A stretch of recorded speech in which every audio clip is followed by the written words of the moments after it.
بخاری اور مسلم دونوں میں حدیث ہے، انس بن مالک کہتے ہیں میں نے آج تک کوئی ہاتھ ایسا نہیں چھوا جیسا کہ نبی علیہ السلام کا مبارک ہاتھ تھا. وہ کہتے ہیں کوئی دنیا کی ریشم اور دباج اس سے زیادہ نرم نہیں تھی جو نبی علیہ السلام کا مبارک ہاتھ تھا. ریشم کے ساتھ مثال دی ہے. یہ نہیں ہے کہ نبی علیہ السلام جو ہے وہ آپ نے بڑی امیروں والی زندگی گزاری تھی، آپ نے تو مزدوری کی ہے، اس کے باوجود اللہ نے ایک پروٹوکول دیا کہ ہاتھ ان کا بہت نرم تھا. اسی بخاری مسلم کی حدیث میں آتا ہے کہ میں نے آج تک کوئی مشک اور عنبر کی خوشبو ایسی نہیں سونگی جو نبی علیہ السلام کے پسینہ مبارک سے اور آپ کے مبارک ہاتھوں سے آتی تھی. مسلم شریف میں حدیث ہے، ایک صحابی کہتے ہیں میں چھوٹی عمر کا تھا تو حضور نے ایک دفعہ میرے اپنا ہاتھ مبارک میرے سر پہ پھیرا تو کہتے ہیں مجھے لگتا ہے کہ آپ علیہ السلام نے ہاتھ مبارک کسی عطر دان سے نکال کے میرے سر پہ پھیرا ہے، اتنا خوشبودار تھا. تو آپ علیہ السلام کے پسینے سے خوشبو آتی تھی. بخاری مسلم دونوں میں حدیث ہے کہ ام سلیم کہتی ہیں کہ نبی علیہ السلام ایک دفعہ سوئے ہوئے تھے تو آپ کو سوتی ہوئی حالت میں بہت پسینہ آتا تھا.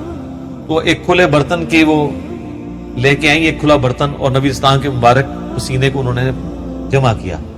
حضور کی آنکھ کھل گئی، آپ فرمائے یہ کیا؟ ان کا جی اس طرح آپ کا پسینہ انتہائی خوشبودار ہے، ہم اس کو خوشبو کے طور پہ اپنی خوشبو میں ملا کے استعمال کرتے ہیں، اپنی خوشبو میں بھی خوشبو کرنے کے لیے. اور مسلم شریف کی ایک حدیث میں ہے کہ ایک عورت آئی کہ میری بچی کی شادی ہے تو میں آپ کا پسینہ لینے کے لیے آئی، ٹھیک ہے، خوشبو کے طور پہ. اچھا، وہ بخاری مسلم کی اس حدیث میں ام سلیم نے جب یہ جواب دیا تو حضور نے فرمایا تم نے اچھا کام کیا، یعنی آپ نے اس کی تعریف کی.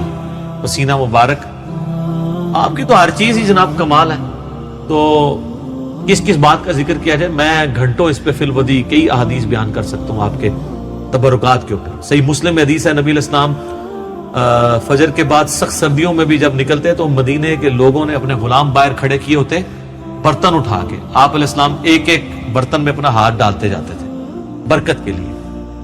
بخاری مسلم میں کتنی حدیثیں ہیں کہ نبی علیہ السلام وضو کر کے جب فارغ ہوتے تھے تو صحابہ کرام آپ کے وضو کا پانی اپنے چہرے پہ ملتے تھے. وہ ایک تشت میں آپ کو وضو کروایا جاتا تھا نا ایک برتن کے اندر، اس سے، اور جس کو نہیں ملتا تھا وہ دوسرے سے لے کے مال لیتا تھا برکت کے لیے. ظاہر ہے وہ تو برکت ہی ہے. یہ تو چھوڑ دیں تھوک مبارک کی کیا برکت ہے.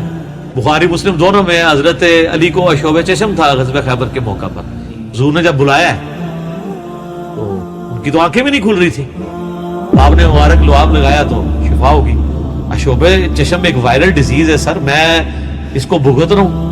2016 میں بھی تھی، آج 2020 ہو گئے، میری آنکھیں دوبارہ ریکور نہیں اس طرح ہو سکی. تو ایک لمحے میں جناب عشوب چشم ختم ہو جائے، کیا ہی بات ہے. پھر آپ نے مبارک ہاتھوں سے زیرہ باندھ کے تو خیبر کے لیے روانہ کیا، آپ کی مبارک تھوک کی برکت. اس طرح بخاری مسلم میں کئی حدیث ہیں کہ آپ نے اپنا لعاب دہن کسی کنویں میں ڈالا ہے، پانی اوپر آ گیا. کھانے میں ڈالا ہے، کھانا 10 بندوں کا تھا، 300 بندوں نے کھا لیا ہے اور اتنے کا اتنا ہے، کام ہی نہیں ہو رہا. تھوک مبارک کی برکت، ہاتھ مبارک کی برکت. بخاری مسلم میں آتا ہے کہ صلح حدیبیہ کے موقع پر سارے لوگوں سے پانی تھوڑا تھوڑا جمع کر کے ایک کٹورا جمع ہوا، نبی علیہ السلام نے اپنا ہاتھ اس میں رکھا، اس میں سے پانی کے چشمے نکلے. 1500 صحابہ نے، جابر بن عبداللہ کہتے ہیں، وضو کیا، پانی پیا، جانوروں کو پلا لیا اور اپنے مشکیزیں بھی بھر لی.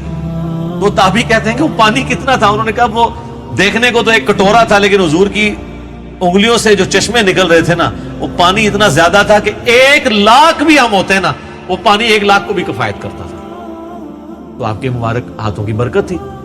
صحیح بخاری میں آتا ہے ایک صحابی کی پنڈلی ٹوٹ گئی، نبی علیہ السلام فرمایا ٹانگ سیدھی کر، اپنا ہاتھ پھیرا. وہ کہتے ہیں اللہ کی قسم اس طرح ہوگی کبھی ٹوٹی نہیں تھی. حالانکہ سر پنڈلی ٹوٹ جائے نا اس کا کیورنگ پیریڈ 6 سے 8 ہفتے ہے اور سالوں اس کی احتیاط چلتی ہے، آپ دوبارہ نہیں وہ باندھ سکتے. اور صحابی کہتے ہیں مجھے یاد بھی نہیں ٹوٹی تھی. معجزہ. بخاری مسلم میں آتا ہے کہ ایک شخص نے جمعے کے خطبے کے دوران کہا یا رسول اللہ مویشی علاقوں کے دعا کریں بارش کے لیے. دعا کی، اسی ٹائم بارش شروع ہوئی، اگلے جمعے تک جاری رہی. اگلے جمعے وہی بندہ کھڑا ہو گیا کہ ہمارے گھر جو ہیں وہ اب پانی ان پہ ٹپکنے لگا. آپ بس یہ دعا کریں کہ زمینوں پہ سائڈ پہ ہو، گھروں پہ نہ ہو. تو بخاری مسلم کے الفاظ ہے، آپ نے یہ انگلی سے بادلوں کو اشارے کیے. سر اب جن صحابہ نے یہ منظر دیکھا ہوا تھا صحیح بخاری میں آتا ہے، ابن مسعود کہتے ہیں ہم حضور کے ساتھ کھانا کھاتے تھے، ہم اس کھانے کے نوالوں میں سے تسبیح کی آواز سنتے تھے۔ یہ تو برکات آپ کی تھی۔ جابر بن عبداللہ کہتے ہیں، مسلم شریف میں حدیث ہے کہ ایک سفر کے دوران حضور نے مجھے کہا ان 2 درختوں کو کہو کہ اللہ کے نبی کہہ رہے ہیں مل جاؤ، میں نے رفع حاجت کرنی ہے۔ وہ جڑوں سمیت اکھڑ کے اکٹھے ہوئے، کہتے ہیں میں نے حضور کو پانی دیا، آپ سنجا کر کے فارغ ہوئے، آپ نے یوں انگلی سے اشارہ کیا، واپس اپنی جگہ پہ چلے گئے۔ یہ چیز صحابہ کرام کے ایمان کو بڑے اوپر کے لیول پہ لے جاتی تھی، اور یہ تو نبی الاسلام کے ڈائریکٹ تبرکات ہیں۔ آپ کے بال مبارک جو آپ سے ٹوٹ کے الگ ہو چکے ہیں، ان کی برکات بھی آپ سنیں۔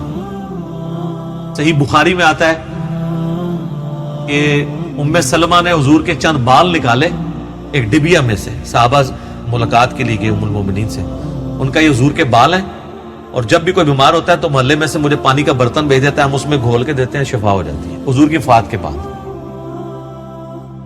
اور بال مبارک تو پھر بھی جسم کا حصہ ہے، کرتا مبارک تو جسم کا حصہ بھی نہیں ہے، یہ تو الگ سے ایک چیز ہے نا۔ صحیح مسلم میں ہے کہ سروانی تیالسی جبہ اسما ابن بنت ابی بکر نے حضرت عائشہ کی بڑی بہن نے نکالا اور کہا یہ رسول اللہ کا کرتا ہے، جس کے اوپر یہاں پہ گوٹ بھی لگی ہوئی تھی، کالے کلر کا تھا، بائی چانس آج میں نے بھی کالا کپڑے پہنے، یہ سنت ہے۔ تو وہ کہتی ہیں کہ حضرت عائشہ کی وفات کے وقت میں نے اپنی بہن سے یہ کرتا لے لیا، اور حضور اسے پہنتے تھے، اور ہم اس کا دھون مریضوں کو شفا کے لیے دیتے ہیں۔ یہ ساری آپ کی برکات ہے۔ آپ علیہ السلام ایز اے اسپیشیز انسان ضرور تھے، مرتبے میں اور کوالٹیز میں کوئی انسان ان کے برابر نہیں تھا۔ بخاری مسلم میں آتا ہے کہ آپ علیہ السلام پیٹھ کے پیچھے بھی دیکھ لیتے تھے۔ آپ نے فرمایا، بخاری مسلم کے الفاظ ہے کہ اپنی صفیں سیدھی رکھا کرو اور نماز خشوع خضوع سے پڑھا کرو، اللہ کی قسم میں اپنے پیٹھ کے پیچھے سے بھی تمہیں دیکھ رہا ہوتا ہوں۔ یعنی حضور علیہ السلام کو پیچھے بھی نظر آتا تھا، آنکھ کے بغیر۔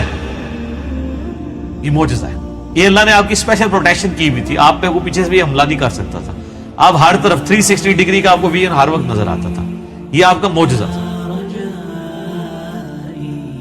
بخاری مسلم میں الفاظ ہیں، وہ کسوف کی نماز آپ نے پڑھائی، سورج گرہن کی، آج بھی میرا لگا ہوا تھا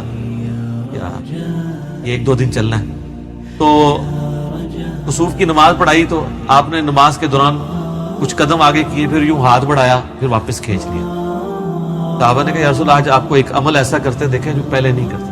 آپ فرمایا کہ میں نے جب نگاہ اٹھائی تو میں نے جنت دیکھ لی، جنت 7 آسمانوں کے اوپر، اور اس میں میں نے انگوروں کا ایک گوشہ دیکھا، میں نے ارادہ کیا تمہارے لیے توڑ لوں، پھر تم کھاتے ہی رہتے، کیونکہ جنت کو فنا نہیں ہے، وہ اگر گوشہ نیچے آ جاتا نا اسی بھی کھا رہے ہوں گے۔ جی جنت کو موت نہیں ہے، جنت میں آپ جب کھائیں گے، کھا کے فارغ ہوں گے، پھر وہاں ایک گوشہ اور لگ جائے گا۔ جنت کو چھوڑ دیں، بخاری مسلم میں آتا ہے حضرت ابو ہریرہ کو حضور نے وہ ایک تھیلی میں کھجوریں دی تھی، پوری زندگی کھاتے رہتے تھے، وہ ایک دفعہ ان سے پھر الٹ گئی تو اس کے بعد وہ ہوا، جب تک وہ کھاتے رہے، ٹھیک ہے۔ تو آپ علیہ السلام اب آپ دیکھیں کہ نگاہ کہاں پہنچی ہے، جنت میں، ہاتھ بھی پہنچ رہے ہیں۔ یہ جو لوگ بعض اوقات گستاخی کرتے ہوئے کہتے ہیں نبی کے بھی 2 ہاتھ، ہمارے بھی 2 ہاتھ، اس طریقے سے کبھی بھی کسی صحابی نے توحید نہیں بیان کی ہے، یہ نان سینس اپروچ ہے۔ آپ ایک بات طریقے سے بیان کریں جو حدیث میں آئی ہے کہ میں بھی ایک انسان ہوں، اللہ کا قاصد قریب ہے، میرے پاس آئے موت کا فرشتہ اور میں بھی چلا جاؤں، جو غدیر خم کے شروع میں آتی ہے۔ اس طریقے سیدہ صاحب کی حدیثیں جو بخاری مسلم میں آتی ہیں، میں بھی ایک انسان ہوں، جس طرح تم بھولتے ہو میں بھی بھول جاتا ہوں۔ اب یہ الفاظ استعمال کریں۔ باقی آپ علیہ السلام کی جو کوالٹیز اللہ نے آپ کو دی ہیں وہ اتنی ایکسٹرا آرڈنری ہیں، آپ کی ایک ایک چیز کو اگر کنسیڈر کیا جائے نا تو اس پہ گھنٹوں بولا جاتا ہے۔